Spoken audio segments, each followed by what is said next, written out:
যুবক এসে দাঁড়ালো আমার সামনে। রংচটা জিন্সের প্যান্ট নয়, চোখে নেই কোনো সানগ্লাস, সাদামাটা একটা পাঞ্জাবি পরেছে সে। আমাকে দেখে বলল, আমি আপনাকে চিনি, অনেক বছর আগে দেখেছিলাম। পাবলিক লাইব্রেরিতে এসেছিলাম একটা কাজে। সিঁড়িতেই দেখা হয়ে গেল যুবকের সাথে। যুবক বলল, তার স্বপ্নালো চোখ মেলে, আমি আপনাকে দেখেছিলাম এক ফাংশনে। কি সুন্দর কবিতা আবৃত্তি করছিলেন। আমার বড় ভাইয়ের সাথে ছিলাম তখন। আমি বললাম, আমার মনে রেখেছ? যুবক বলল, মনে রাখবো না? আপনি একজন কবি, লেখিকা, আপনাকে তো মনে রাখতেই হবে। কি আর এমন লেখি, সব কিছু এলোমেলো হয়ে যায়। নানা রকম অসুখে জর্জরিত আমি। যুবক বলল, ওসব বাদ দিন, শরীর আছে, অসুখ আছে, ভাবলে তো চলবে না।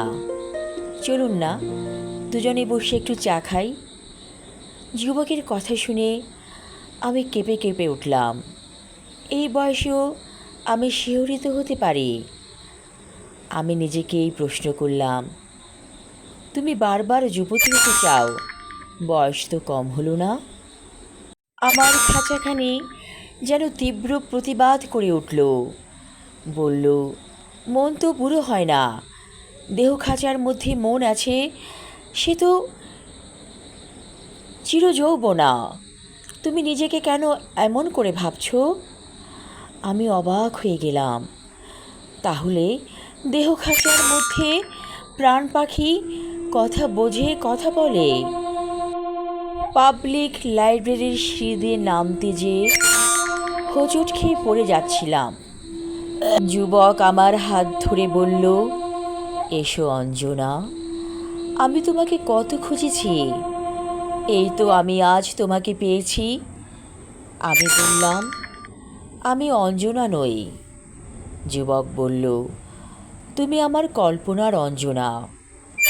আমি বললাম, জীবনের অনেকগুলো বছর চলে গেছে, জীর্ণ শীর্ণ শরীর এখন। যুবক বলল, তুমি চিরযৌবনা অঞ্জনা, এসো আমার হাত ধরো। আমি আবারও যুবতী নারীর মতো কেঁপে কেঁপে উঠলাম যুবকের হাতের স্পর্শে। আমি আমার লেখা কবিতা যুবক পড়লাম, ধন্যবাদ।